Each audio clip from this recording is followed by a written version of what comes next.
want to select something from existing designs from suppliers, which is also called white labeling. Yeah. What's the best place to source these products in India and also abroad? I think the best place to start would be export houses and jewelry export houses. Yeah. Because the exporters are already creating products and a lot of the products are also getting rejected. So for the 10 products that get approved, probably 20 are getting rejected. So they're already sitting on a gold mine of discarded pieces. Now a smart exporter will use that, create collections out or put it back in the market. But in spite of that, there's always a lot of waste. If I tell you my personal journey, Right. where I wanted to understand what goes behind the scenes, I had no idea. So how did I start? Greater Noida used to have these expos. Yeah. I got a friend to, get me in. I went and understood what was happening. And I was like, oh wow. So I was like, that was first introduction. Then I went to Jaipur. I went to Udaipur, Jodhpur, of course Rajasthan. And Rajasthan is the epicenter of craft. So went there, and of course jewelry. Like anyone who goes to Jaipur has to buy some jewelry. So you go there, you understand karigari. Second place I went to back in the day, Paharganj. Used to have your beaded export surplus. Okay. And अभी भी आओगे पहाड़गंज जाओगे आपको बहुत brass jewellery दिखेगा जो आपको Greece में मिलता है. And आप देखो कि अरे वाह मैं ग्रीस में bloody spend so much. 20 रुपए का मिल रहा होता है. Make a trip. Yeah, you make a trip like 100 rupees का मिल रहा होता है. Right. So I was like, wow. So I went there. Then I was in a trip. I travel a lot. Okay. So I was in Pushkar. अच्छा. Pushkar में मैंने jewelry देखा, brass jewelry देखा. I was like, oh man. अभी तो we were traveling somewhere and my sister was busy buying it and she was spending mega dollars on it, thinking, oh wow, it's so artisanal. वो पुष्कर में these crazy stuff आपको 100 रुपए में मिलता है. So like those places. So those are good places to begin with. Yeah. Where you also understand. And then karigars and like how to explain it. Like if I use myself as a reference point, just go spend time in all raw material markets. If you don't mind the dust, the dhulmati, the chaos, like I would probably in a week, 3 days I would be in Chandni Chowk. Okay. Just randomly talking to dukaan wala, bead wala, and random questions because हमारे time पे ना Google was not the Google that we see now. So ये कौन सा पत्थर है, ये कौन सा ये, like random questions. And Delhi has so many places like this. Turakhman Gate. And Turakhman Gate में आपको सब metal work मिलता है. Okay. And Turakhman Gate में there's this दुकान. He's famously known as Ansari भाई. And rickshaw में बैठकर, by lanes of Turakhman, it can be a little daunting, especially when you're a girl and सब आपको देख रहे हैं. और rickshaw में बैठ के I'm going and I find Ansari की दुकान, and basically Ansari की दुकान is chains and chains and chains and chains, 3 floors of chains which are not plated. So think rusted, really the brass has that thing. And Ansari says, हाँ madam, अंदर आ जाओ. And I'm like, oh man, I'll get raped or killed or butchered. And I'm like, अच्छा ठीक है, मैं जरा अपने ना गार्ड को बोल रही हूँ बाहर है. There was no guard. ये सब कोई बात नहीं, गार्ड को भी अंदर बुला लो. आज तो गई. And करके I enter and I saw, and this is 2012. Now Ansari must have become huge, right? He was already huge even back then. अच्छा.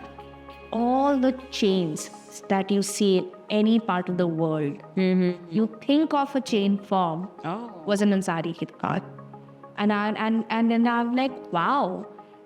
But if you are willing to take little extra steps in creating something from scratch, Right. we still have access to the same space to create something that is wholly and solely yours. Because then what happens is that when you are white labeling, the same tukri can also be available to somebody else. Right? If a certain piece that you're pricing at 5,000 rupees, 3,000 rupees, you'll be operating in such an insecure space, waiting for another brand to come up with the same tukri with minor tweaks here and there, and probably selling for 1,000 rupees. And then it's an ugly space. And online can be a very, very daunting space where people are openly calling you out. You don't want to build that space. So I feel जब है India में इतना access है, कारीगरी इतनी भरी हुई है, क्राफ्ट इतने भरे हुए हैं, जेन्युइन वर्क करने का इतना स्कोप है और इतना स्कोप है और अभी भी बहुत नेसेंट स्टेज में है. बिकॉज कारीगरी को कारीगर आता है, हमारे जो क्राफ्ट्स है while they're beautiful but they're redundant. So this is the time for young kids to use their time, innovate with existing crafts. and this thing. So for example, like when I'm looking at this ashtray that you have, this is Bidri. Now when you look at this, I'm sure my mom and dad have it from their place, from their time, and it's that old, and every household will have a representation of the Bidri thing. So imagine when you go shopping and you want to buy souvenir or you want to get something, chances are that you will not buy this because it doesn't have anything which is catching your eye. Now imagine a young kid who has the vision, has the capability of creating a brand, has the scope of innovation. That kid collaborates with a Bidri artist and say कि भैया तुम बिजरी बहुत सुंदर करते हो, या आपने जो फूल पत्ती किया है इसको थोड़ा मॉडर्न कर सकते हो या थोड़ा सा लाइंस कर सकते हो, और आपने ये जो काला एंड लाल यूज़ किया है इसको थोड़ा वाइब्रेंट कलर्स में कर सकते हो, और इसका क्या मैं सुंदर से इयरिंग्स बना दूँ. Suddenly you have Bidri with modern designs in a beautiful form, and now I'm only talking jewelry, but imagine can be realized in anything. Suddenly when you see the same work being presented to you, your eagerness to buy it will be more. So by doing that, not only you're buying an interesting piece of jewelry, not only are you helping the designer continue being a designer, some way also helping the karigar maintain and retain his thing. We need that. You know, like any time growing up, I spent a lot of time in Kashmir and Udhampur especially.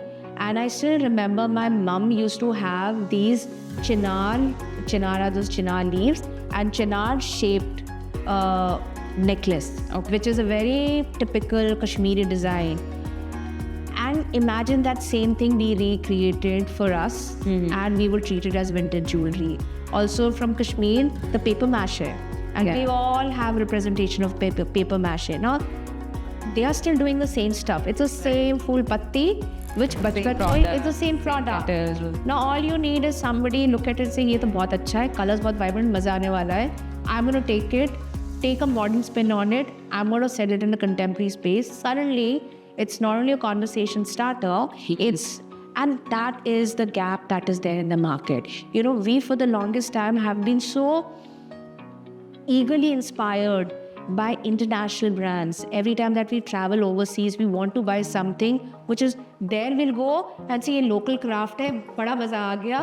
I spent £1,000 because it's local craft. Not realizing कि वो same craft से better craft आपके India में है. And mostly वो India में ना बनाओ. Mostly इंडिया में ना बनाओ. और वो आपको 500 रुपए के लिए बोल रहा होगा तो आप लड़ाई करोगे, नहीं भैया मैं 500 नहीं दूंगी, 200 दूंगी. So that's the thing. And I think this age group, which is the 20 age group that we're especially talking to, they have the power to, question it and address it. There's a huge gap in that market. Where stop looking out. You're in the land of design, in the land of karigari, in the land of opportunities. Collaborate with them, partner with them. Stop aping each other. You have space to rise and shine. Thank you for watching my clips. If you want more clips like this, please follow my channel, BS Miss India Clips.